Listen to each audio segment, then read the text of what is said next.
الفاتحة. أعوذ بالله من الشيطان. بسم الله الرحمن الرحيم. الحمد لله رب العالمين الرحمن الرحيم مالك يوم الدين إياك نعبد وإياك نستعين اهدنا الصراط المستقيم صراط الذين أنعمت عليهم غير المغضوب عليهم ولا الضالين. رب اغفر لي ولوالدي وللمؤمنين آمين. بسم الله الرحمن الرحيم. قال المؤلف رحمه الله ونفعنا به وبعلومه في الدارين آمين. Qala was ngendika Zunnuni sapa Syekh Zunnun al-Misri kang bangsa Mesir ngendika ingkan lamun ana sapa iblis huwa ya iblis yaroka iku ningali sapa iblis ka ing sira min haitsu la tara saking sekirane ora ningali sira dari sekiranya engkau tidak melihat hu ing iblis fa innallaha monggo sak temene Allah sesungguhnya Allah yara iku ningali melihat sapa Allah hu ing iblis min haitsu la yara saking sekirane ora ningali sapa iblis Allah ing Allah min haitsu saking sekiranya dari sekiranya layaro orang ningali tidak melihat sapa iblis Allah ing Allah fasta'in monggo njaluk pitulung sira mintalah pertolongan fasta'in monggo njaluk pitulung sira billahi kelawan Allah alaihi ing atase godaan iblis. Diterjemahkan Syekh Zunnun al-Misri pernah berkata, sekalipun iblis bisa melihat dirimu yang sekiranya engkau sendiri tidak melihatnya, yang sekiranya engkau sendiri tidak melihatnya,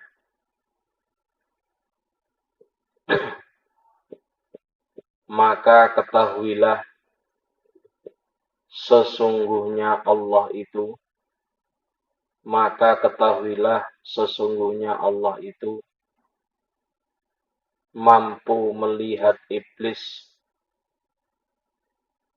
dari sekiranya iblis itu tidak melihat Allah. Dari sekiranya iblis itu tidak melihat Allah.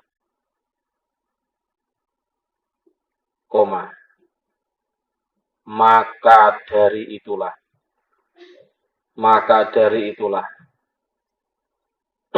hendaklah engkau meminta pertolongan kepada Allah.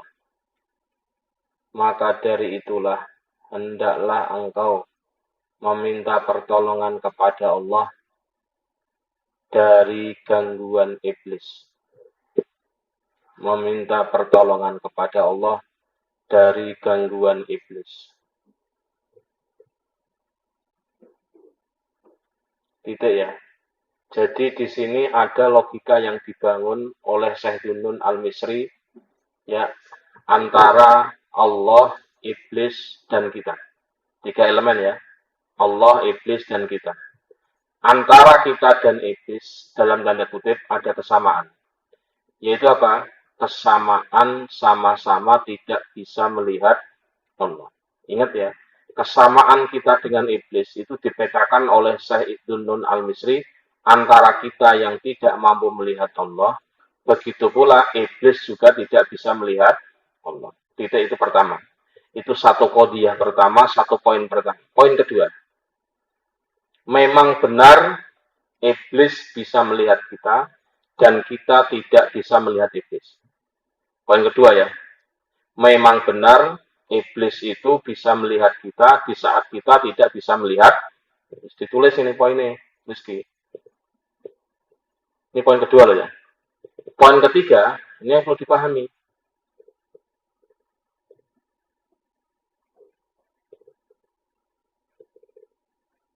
Ya. Poin ketiga, kita bisa meminta tolong kepada Allah, sedangkan iblis tidak. Kita bisa meminta tolong kepada Allah, sedangkan iblis tidak. Jadinya ketemu nih. Ya kalau ibarat kompetisi atau main pakai sistem apa ya, kayak Liga Champion kalau teman-teman tahu sepak bola, kan poin angka sama poin kemenangan itu kan bisa menjadi ukuran untuk jadi juara grup. Memang benar kita bisa diganggu oleh jin. Memang benar jin bisa mengganggu kita. Sama ya. Kita bisa diganggu jin atau jin bisa mengganggu kita. Memang benar kita nggak bisa melihat jin dan jin bisa melihat kita. Ini kan kelihatannya 2-0 kan kita. Kita kalah dengan jin. Maaf, kita kalah dengan iblis bisa ganggu kita. Gitu ya. Sedangkan kita nggak bisa ganggu iblis dalam tanda kutip.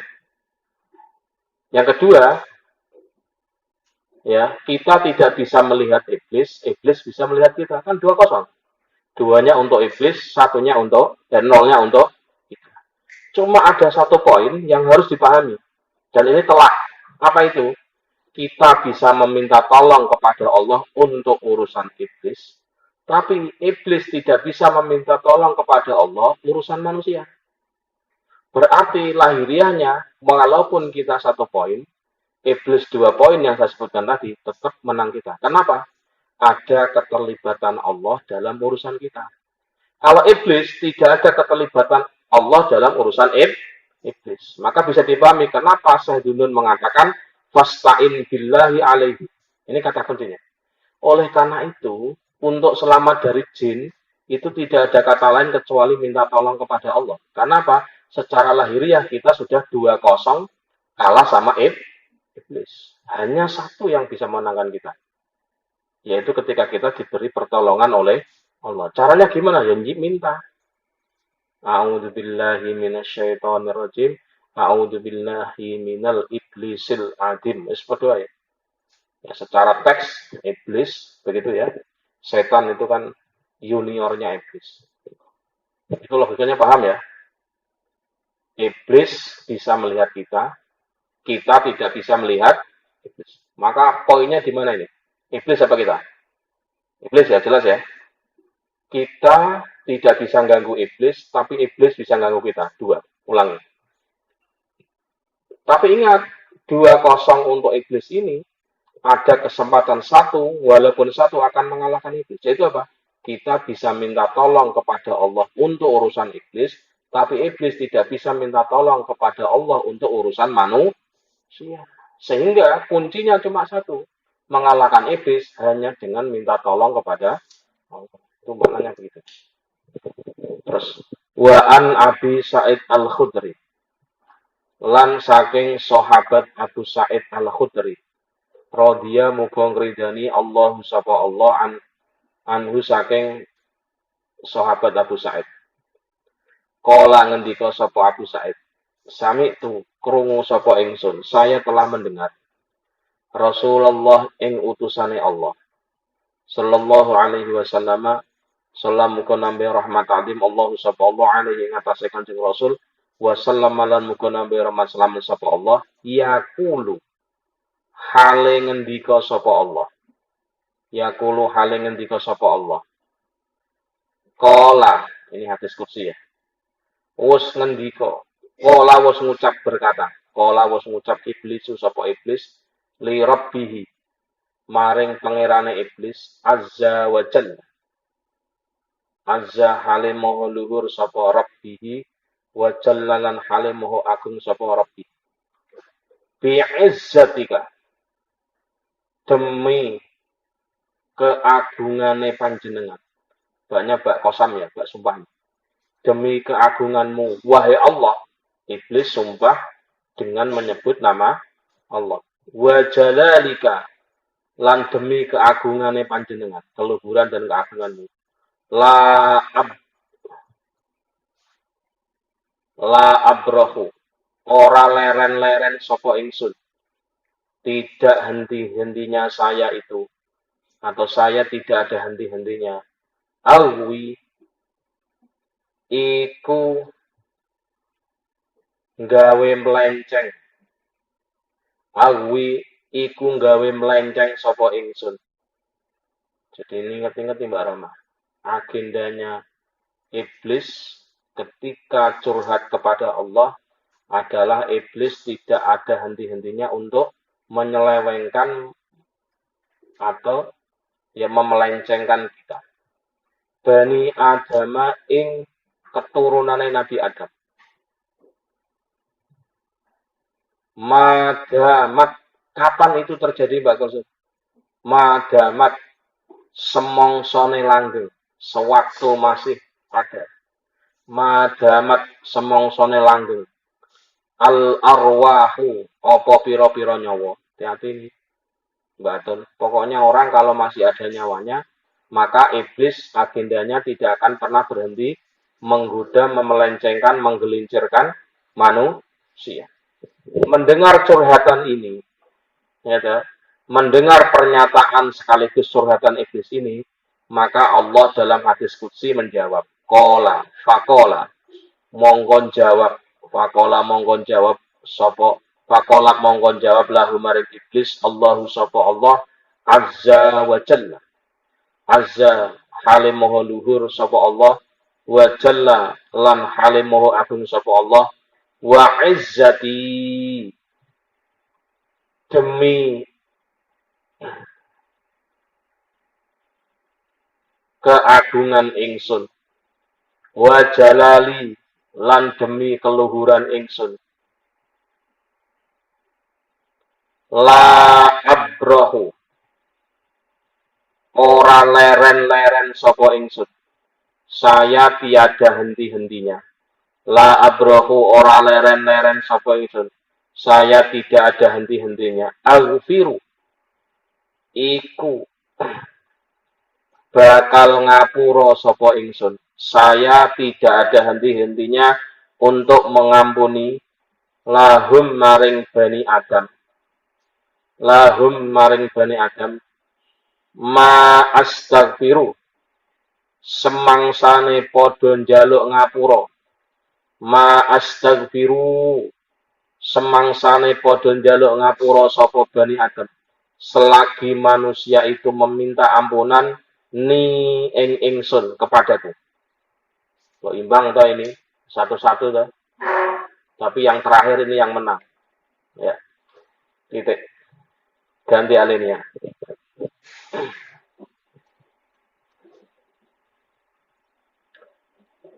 Dari sahabat Abu Sa'id Al-Khudri. Dari sahabat Abu Sa'id Al-Khudri radhiyallahu an, radhiyallahu an, radhiyallahu anhu, radhiyallahu taala anhu. Beliau pernah berkata, beliau pernah berkata, tanda kutip, saya pernah mendengar Rasulullah, saya pernah mendengar Rasulullah Sallallahu Alaihi Wasallam bersabda. Saya pernah mendengar Rasulullah Sallallahu Alaihi Wasallam bersabda.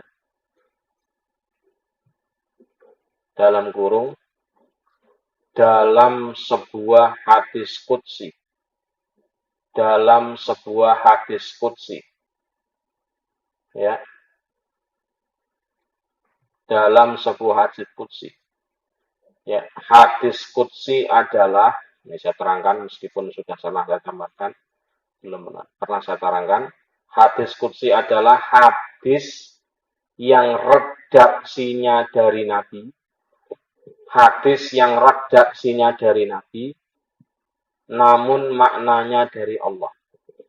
Ingat-ingat ya, hadis qudsi apa? Redaksi atau teksnya dari Nabi, tapi maknanya dari Allah. Itu namanya hadis tutup kurung tambahannya. Tanda kutip. Iblis pernah berkata kepada Tuhannya. Iblis pernah berkata kepada Tuhannya.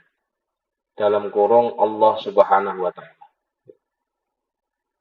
Dalam kurung Allah Azza wa Jalla ya. Dalam kurung Allah Azza wa Jalla. Koma.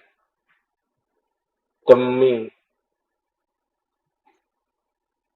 keagungan dan keluhuranmu. Demi keagungan dan keluhuranmu, munya besar. Demi keagungan dan keluhuranmu, munya besar Allah. Saya itu tiada henti-hentinya. La abrahu. Dari kata bariha. Saya itu tiada henti-hentinya untuk menyelewengkan manusia.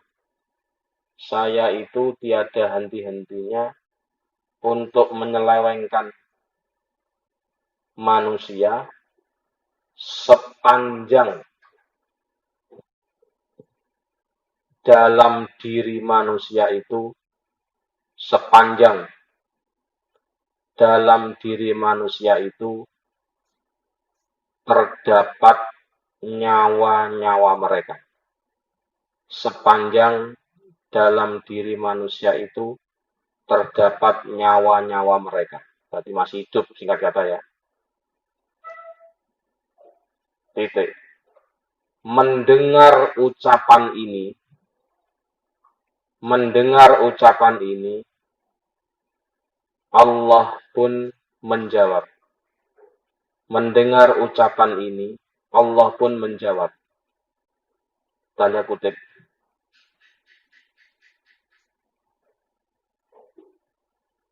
Demi keagungan dan keluhuranku, punya besar. Demi keagungan dan keluhuranku,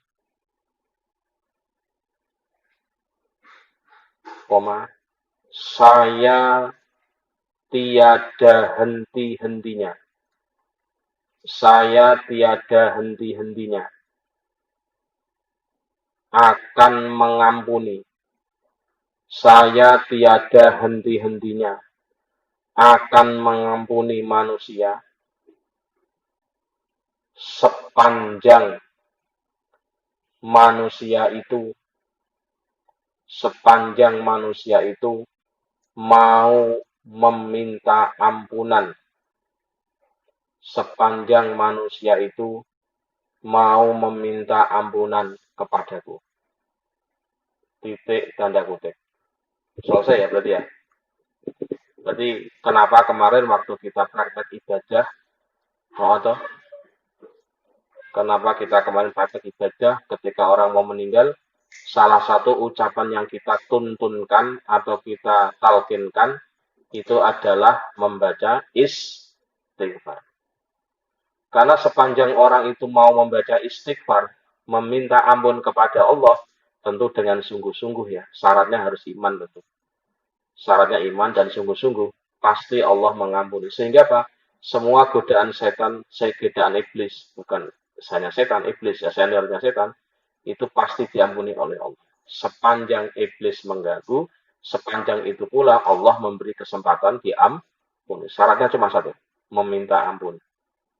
Jadi disinilah pentingnya kenapa kita harus memperbanyak membaca istighfar. Ya. Astagfirullahaladzim. Ya mohon maaf ya. Ketika kita melihat kesalahan pada anak buah misalkan. Atau kesalahan pada anak kita suatu saat nanti kalau Anda punya anak. Itu pastikan Anda ikut meminta ampun kepada Allah. Kenapa demikian? Saya masih ingat betul ketika kuliah di Jogja waktu itu. Ya, dikasih tahu. Kelakuan mahasiswa hari ini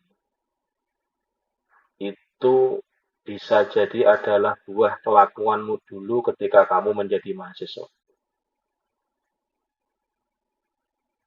Sehingga maknanya apa? Mohon maaf loh ya, beling badeknya kita hari ini, maka itu akan berefek badeknya orang yang akan kita temui. Nah, untuk bilamin, maka mohon maaf ya, ketika Anda melihat mahasiswa kerjaannya telat terus, untuk santri pegawai ini ngono, bisa jadi kita dulu ketika mondok juga melakukan hal seperti itu. Sehingga ketika melihat, mohon maaf, siswa, anak didik, peserta didik yang gemes-gemesin gitu ya, seperti itu, ucapan istighfar, astagfirullahaladzim. Ini buah dari saya dulu yang dinampakkan oleh Allah dampaknya di dunia. Na'udzubillah min, jadi semoga tidak sampai terkena dampaknya besok di akhir. Nah, itu filosofi ngono. Paham nggak rakyat? Dileng-leng loh. Maka kelakuan Anda hari ini itu siap-siap akan dibales oleh anak maupun anak didik Anda nanti. Na'udzubillah min.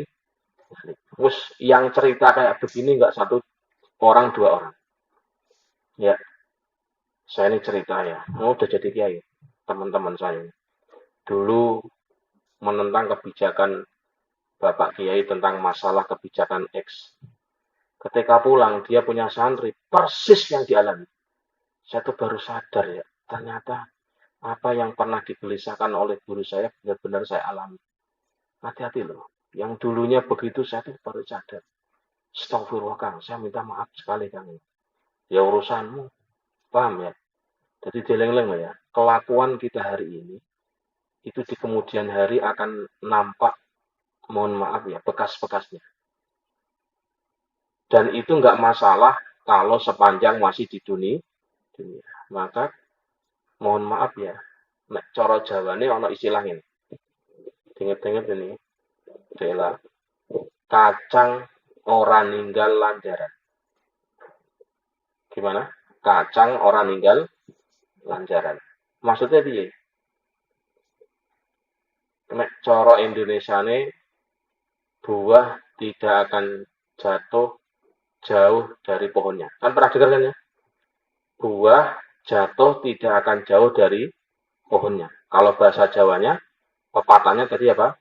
Kacang orang ninggal lanjaran. Ya artinya apa? Perilaku-perilaku orang, misalkan, ketika dia dulu pernah jadi santri, pernah jadi murid, pernah jadi mahasiswa, kelakuan lucu-lucu yang gemes-gemes ini, sing mangkal-mangkal itu besok itu akan turun ke bawahnya. Nah, untuk bilamin, ini kalau kita menggunakan pepatah itu. Ya toh, kelakuannya orang ada ngono kuwi. Maka nanti suatu saat Anda menemukan anak yang demikian gini-gini, ya wes, iku nek ora nurun bapak ya nurun ibu. Jadi, kenapa kok kita penting memilih pasangan yang punya karakter yang baik? Karena dari itu akan menimbulkan keturunan. Dalam teori psikologi, inilah yang dinamakan teori hereditas. Apa? Hereditas. Ini Mbak Yayat harus tahu. Yang tarbiyah Mbak Risa harus tahu. Anda tahu anak bebek namanya apa? Meri apa? Anak bebek namanya apa? Meri. Betul, Mbak Tun. Tahu anak bebek namanya Meri?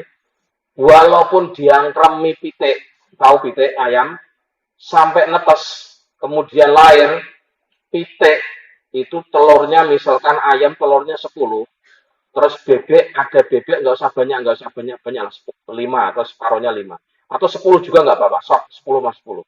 Ketika diangkrami ayam kemudian netes jadi anak bebek namanya itik ya. Itu nanti ketika dia lahir suaranya tidak tik tik tik tik tik tapi wek wek wek wek. Paham maksud saya? Itu betapa kuatnya pengaruh dalam teori psikologi namanya teori hereditas. Nah, cah psikologi cah komunikasi nggak diajarkan di sini. Ini yang diajarkan ini teman-teman tarbiyah ini. Hereditas betapa kuatnya pengaruh keturunan. Jadi lagi. Maka mohon maaf ya, kalau Anda melihat lucunya nanti, gemesinya peserta didik nanti, Pertama yang lihat, astagfirullahaladzim, bocah pegawai ngantuk. Jangan-jangan dulu ketika kita ngaji kuliah pegawai ngantuk, bocah kok gelendam, gitu ya. Bocah kok ngono ulahin. Delok diri sendiri. Ya kan? Maka dalam evaluasi yang disampaikan Prof. Quraisyihab misalkan, beliau ketika mengatakan bahwa guru itu sebenarnya murid pertama dan yang utama ya dirinya sendiri. Maka ketika melihat kejanggalan pada peserta didik, itu tidak dilihat orang peserta didik, tapi dilihat diri sendiri. Apa yang terjadi pada diri saya ketika saya seusia mereka? Paham ya? Taruhlah mohon maaf kita sudah S3, dokter. Lihat kelakuan S1, ya jangan dilihat kita saat ini jadi dokternya. Tapi lihat kelakuan kita ketika kita masih S1. Itu mana nih? Ya podo ae. Kang Jana. Kang Jana saiki wis pernah ngaji, wis ngrasakno ngaji, sudah dapat pengertian bla bla bla bla. Satu saat nikah, punya anak dan sebagainya. Anaknya gemes-gemesin lucu-lucuin. Mohon maaf ya lihat kita dulu ketika seperti masih seusia mereka pun lo mana nih? Jadi ini mohon maaf untuk siapa saja? Ya untuk saya dan untuk Anda semua. Betul sadari loh ini. Nek cara jare ya, kacang orang ninggal lancaran. Nek bahasa Indonesia nih, buah tidak akan jatuh jauh dari pohon. Wes ikut ingat berarti.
Nah untungnya kita kok dikasih hadis ini atau ngaji hadis ini sehingga kita dalam tanda kutip ya masih memiliki optimisme dan harus optimisme.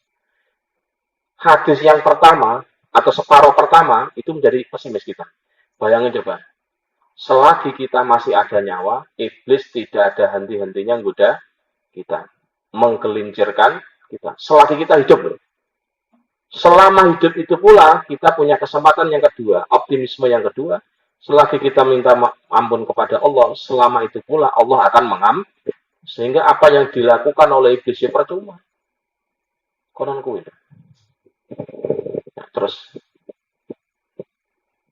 ja'ala muga ndadekake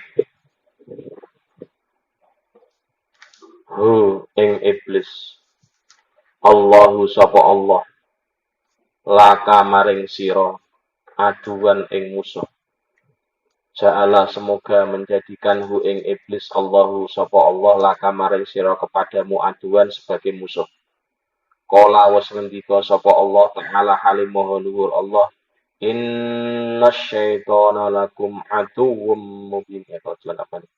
inna syaitona sak temene syaiton lakum kedue sira kabeh aduwun iku musuh al ayata becik nerusake sira ing ayat. Jadi akmil al ayata. Kalau saya dulu ngaji dengan Ki Anik, al ayata, jadi bacanya al ayat ya. Al ayata ay akmil al ayat.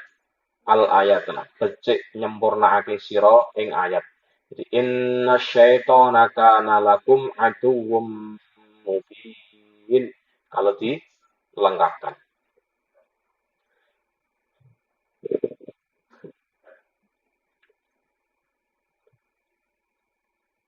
Liyahusha supaya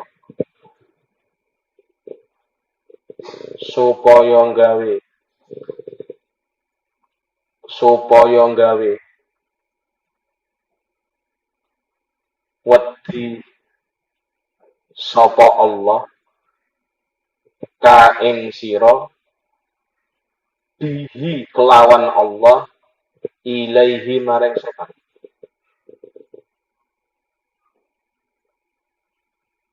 li annaka krana sak temene sira idza arafta iku nalikane wus weruh sira li annaka krana sak temene sira idza arafta iku ning dalem nalikane wus weruh sira annahu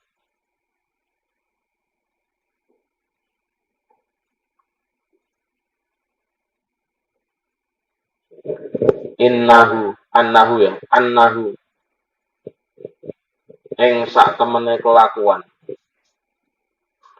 la taqata iku ora ana kekuatan iku maujud tidak ada kekuatan sama sekali la taqata iku ora ana kekuatan iku maujud laka maring sira alamu qabalatihi ing atase bandingi setan kita ini nggak punya daya kekuatan yang cukup untuk mengimbangi setan binafsika kelawan awak dhewe sira dengan dirimu sendiri lima anta krana utawi sira alaihi ing atase setan min ghayati dhu'fi iku saking katoke ates puncaknya lemah wal ajzi lan tegese lemah it tororta mongko butuh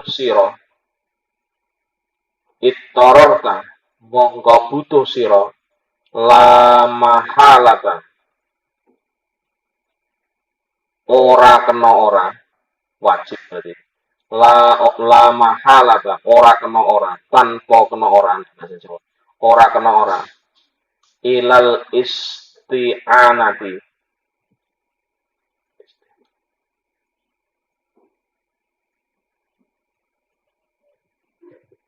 maring jaluk pitulung alaihi ing atase setan bimaulaka kelawan Allah kang dadi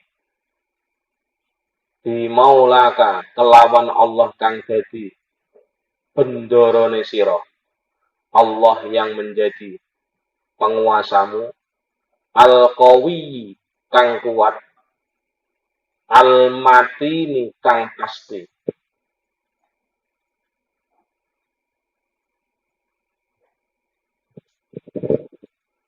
titik wa wajada lan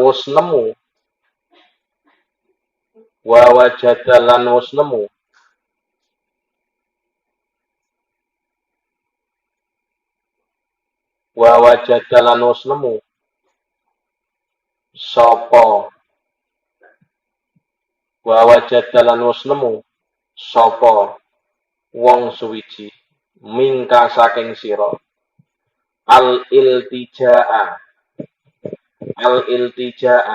ing sandaran ilaihi maring Allah wal intisari lan jaluk pitulung meminta pertolongan bihi kelawan Allah wat tawakkulu ya wat tawakkulu lan jaluk wat tawakkulu lan pasrah alaihi ing atase Allah fi daf'ihi ing dalem nolak setan angka saking sira titik.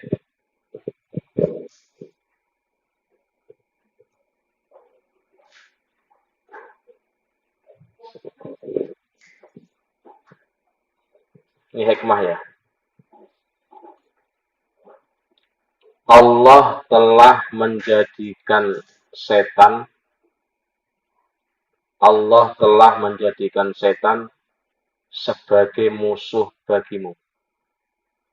Allah telah menjadikan setan sebagai musuh bagimu.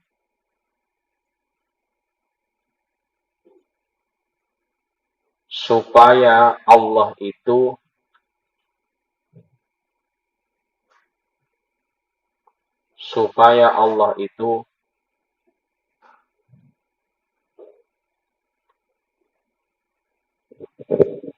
menakuti dirimu dengan setan tersebut. Supaya Allah menakuti dirimu dengan setan tersebut. Titik. Ini hikmahnya ya. Penjelasan. Allah Subhanahu wa Ta'ala telah berkalam. Allah Subhanahu wa Ta'ala telah berkalam ya. Sesungguhnya setan itu adalah musuh yang nyata bagi kalian semua. Sesungguhnya setan itu adalah musuh yang nyata bagi kalian semua. Titik. Pernyataan Allah ini adalah bentuk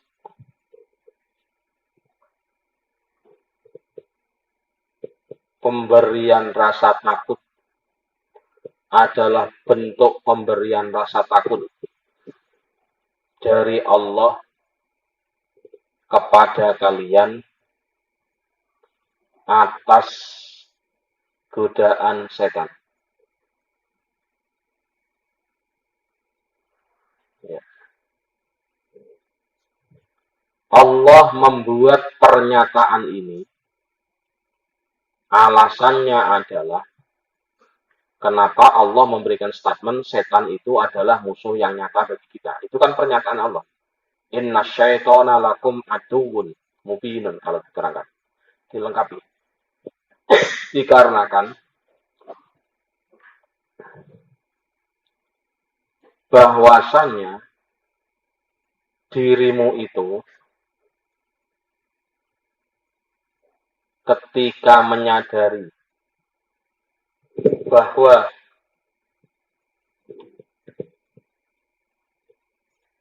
dirimu sendiri tidak mempunyai kekuatan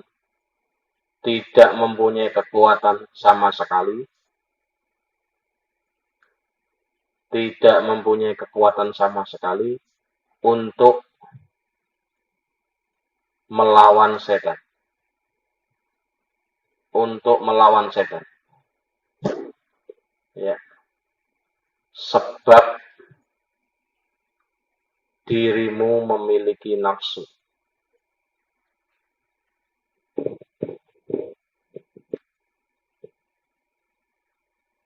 Dan karena pula dirimu itu sangatlah lemah.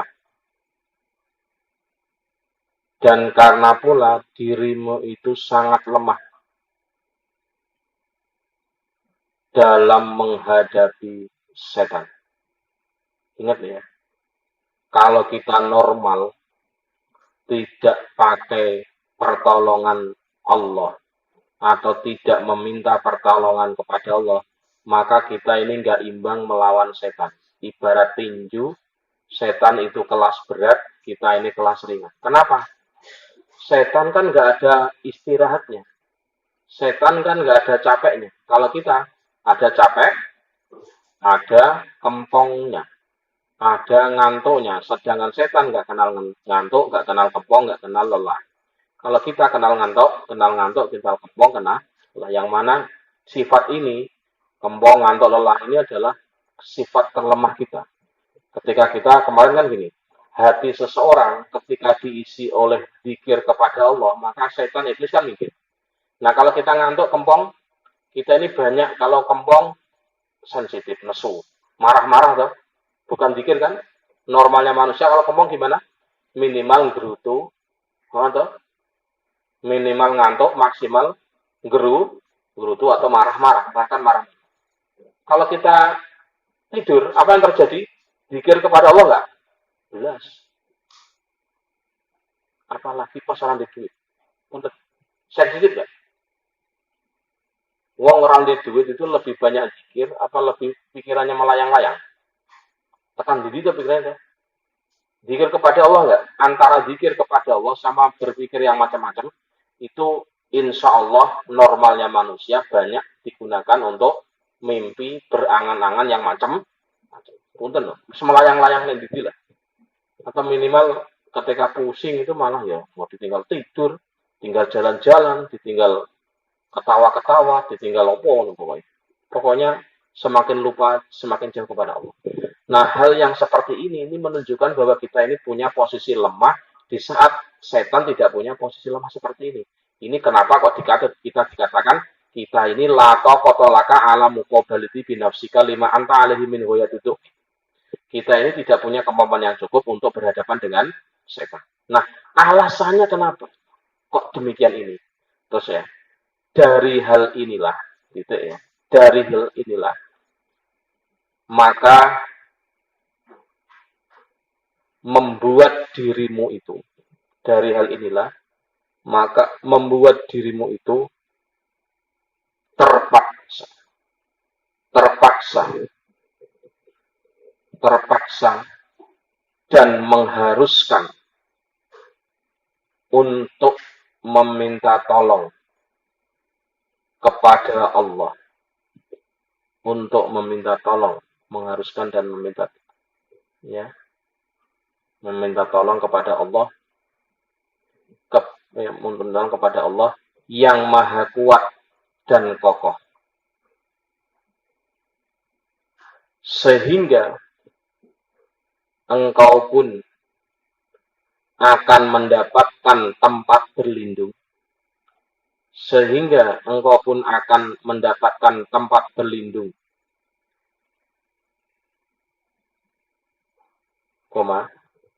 mendapatkan pertolongan, dan bisa berserah diri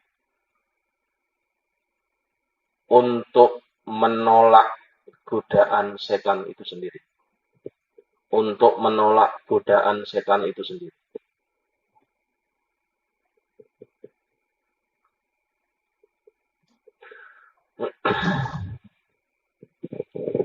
Tidak ya. Ya, oleh karena itu wajar ya. Rasulullah Muhammad SAW setelah perang Badar yang heroik begitu luar biasa, Nabi sendiri terluka, banyak sahabat yang terluka, bahkan ada yang meninggal. Beliau mengatakan kita baru selesai jihad kecil dan kita akan melawan jihad yang besar. Jihad yang besar itu adalah jihad melawan hawa nafsu. Kenapa kok ada kata nafsu? Karena sepanjang kita masih hidup, maka di situ kita masih ada nafsu, masih ada keinginan. Sepanjang kita masih ada hidup, atau masih ada nyawa dalam hadis kursi tadi, atau dalam bahasa keterangan ini masih ada hawa nafsu, disitulah pintu masuk setan untuk menggoda kita. Dan ini adalah musuh terberat. Oleh karena itu, ketika kita dibuat lemah oleh Allah seperti ini, menghadapi setan lemah, dan setan memang dijadikan musuh bagi kita, ini sesungguhnya maknanya adalah menyebabkan kita ini butuh dan tidak bisa tidak untuk meminta tolong kepada Allah. Berarti ketika Allah membuat statement inna syaitana lakum adu, sesungguhnya setan itu adalah musuh yang nyata bagimu, Itu maknanya adalah sesungguhnya kamu itu tidak bisa meminta apapun untuk menghadapi mereka kecuali meminta tolong kepadaku. Berarti kamu hanya pertolonganku lah bisa melawan itu pengertiannya maknanya. Jadi Syekh Ibnu Athaillah memahami ayat inna syaitona lakum aduwwun mubin. Sesungguhnya setan itu adalah musuh yang nyata bagi kalian, bagi kita semua. Itu maknanya adalah sesungguhnya kita wajib meminta tolong kepada Allah yang Maha Kuat agar kita mendapatkan tempat perlindungan, pertolongan, dan berserah diri dalam menolak setan. Itu maknanya. Jadi memang Allah menciptakan setan seperti itu. Allah menciptakan setan sebagai musuh. Itu maknanya agar kita ini tidak bergantung kepada siapapun, termasuk diri kita sendiri, kecuali meminta hanya kepada Allah. Jadi Allah secara tidak langsung membuat statement ini. Allah itu menyadarkan kita bahwa kita ini haruslah hanya kepada Allah untuk meminta pertolongan. Berarti apa? Musuh terbesar kita ini adalah diri kita sendiri. Maaf ya. Ini saya mencoba yang sedang menjadi kontroversi. Musuh besar terbesar agama itu adalah agama. Pernah dengar ya? Dulu pendengar itu beliau menyatakan begini sebenarnya. Saya mencoba untuk mengingatkan. Saya tidak bermaksud menunggu, tidak bermaksud menolak, tapi saya mencoba untuk menyatakan pemikiran. Ingat ya, musuh kita yang terbesar siapa? Diri kita sendiri. Yang musuh besar agama itu maksudnya bagaimana? Yang agama yang kita amalkan. Ketika agama yang kita amalkan kita tidak bisa memahami, maka agama itu menjadi problem. Agama menjadi masalah kalau kita tidak mampu menjalankan agama dengan baik dan benar. Maka agama bukan menjadi troublemaker, tapi agama menjadi problem. Bagaimana? Sekali lagi, ingat musuh kita itu bukan masa depan. Musuh kita itu bukan orang yang membenci kita. Musuh kita itu bukan asing. Musuh kita itu bukan orang barat, bukan orang Eropa, bukan orang yang orang Masuk, bukan orang Cina. Tapi musuh kita itu adalah diri kita sendiri. Makanya begitu. Maka saya mengatakan dan orang yang selalu menyalahkan orang lain itu orang yang lemah. Atau bahasa saya orang yang tidak bisa sukses. Orang yang kerjanya menyalahkan lingkungan, menyalahkan keadaan itu orang yang tidak sukses. Dalam bahasanya Kang Fauzil Abid, psikolog dari Gajah Mada, orang yang selalu menyalahkan kodok itu orang yang dirinya tidak bisa melakukan, tidak bisa menyelesaikan masalah. Dan saya sering mengatakan pendidikan salahnya kosong itu adalah penyebab kita ini menjadi terpikir. Karena Pak selalu menyalahkan orang lain, marahnya adalah orang lain itu tidak ketika itu bukan manusia, kodok. Diam deh, struktur, nggak usah nangis, kodoknya nakal. Dijek-jek yang mana tahu tidak pernah ada kodoknya. Sehingga ini akan terbawa sampai dewasa, sampai gede. Sehingga ketika dia menjadi pejabat, yang disalahkan selalu rakyatnya, yang disalahkan lingkungannya, yang disalahkan adalah pandeminya. Padahal kita nggak usah menyalahkan siapapun, yang salah kita sendiri. Yang ngomong siapa? Sendiri. Ini kalau mohon maaf ya, kemarin ada yang kemarin itu ya dari ya yang lalu ketika ada yang berkhianat juga minimal ya seminggu yang lalu saya sedang mengikuti seminar nasional ya yang salah satunya adalah teman. Ingat ya, saat ini ya, memang perekonomian itu cenderung turun, grafiknya turun, mulai Februari 2020 sampai Desember. Tapi data BI itu punya data, grafiknya Desember mau Januari itu sampai sekarang itu naik, naiknya 3 sampai 5%. Kenapa? Ternyata ada 3 sektor UMKM, usaha mikro kecil menengah, yang eksis yang terasa sampai kan. Tolong Kang Mbak, kalau mau usaha Mbak Kori atau yang saya tahu siapa lagi ini ya, Mbak Laras atau Kang siapa saja. Kalau mau usaha ini yang stabil sekalipun pakai itu ada tidak? fashion, pakaian. Yang kedua adalah food, makanan. Tiga adalah craft atau kerasnya. Tiga itu. Jadi nanti kalau Anda usaha sampai detik ini, di tengah pandemi yang masih eksis, bahkan cenderung naik, apa tadi? Fashion. Yang kedua food. Tiga adalah craft atau kerasi. Ini UMKM yang arahnya semuanya akan inovasi. Soal tiga ini. UMKM tiga ini. Ini software video, real. Baik data, kemarin disampaikan. Jadi pastinya teman-teman dulu ya kalau mau usaha, siapa yang usaha ini? Ini bukti bahwa sebenarnya ada persoalan yang kita sendiri sebenarnya kita perlu. Dan ingat ya, usaha tiga ini kenapa bisa eksis? Itu karena dua hal. Karena kita diuntungkan oleh budaya dan kearifan lokal. Budaya dan kearifan lokal. Kita masih budaya kalau orang Cirebon, orang Indonesia secara umum itu budayanya makannya nasi.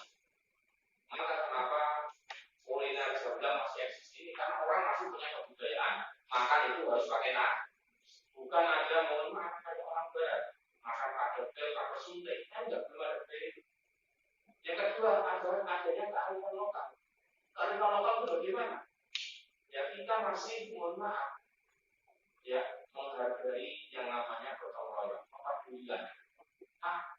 Daripada kita jauh-jauh, ini kita memanfaatkan sumber daya yang ada, kita memanfaatkan apa yang ada di sekitar kita sendiri. Ya itu. Di bagaimana misalkan contoh ya di Majalengka itu, contoh kayak Majalengka itu, hari ini di tengah pandemi itu ekspor rotan bekas ya ke Afrika. Jangan dilihat Afrika, tapi kalau ekspor itu sudah ukurannya sudah kuat. Masakan jangan menentu sendiri. Dan yang saya berkali-kali ketika saya minta itu nggak ada sepi. Fashion, pakaian, motor itu sudah masih eksis. Nah, kosmetik, punten-punten orang sudah mulai dari itu sudah mulai menurunkan eksis itu eksis gaya dan perempuan. Jadi artinya ini model saja. Ini data saya berbicara beda kali. Jadi ini contoh ya. Berarti apa? Walaupun pandemi, ternyata masih ada yang eksis bahkan cenderung grafiknya naik. Kalau tukang roti pabrik itu ya, produksi pabrik, dan materinya juga ada di saya. Kalau saya itu karena dari pabrik, mereka saya dan minta mana dari portfolio. Jadi ini beda kalau bukan ceramah, bukan asumsi, bukan penelitian, tapi sudah berbasis data. Karena BI ketika membuat kebijakan, dia kebijakan yang real, yang terjadi di masyarakat. Contoh ya, berarti apa? Apapun keadaannya tidak ada kata untuk menyamakan orang, tidak ada kata menyamakan ke A, tidak ada kata, tidak ada pernyataan untuk menyamakan kelas. Yang ada adalah kita sedang melawan diri kita sendiri.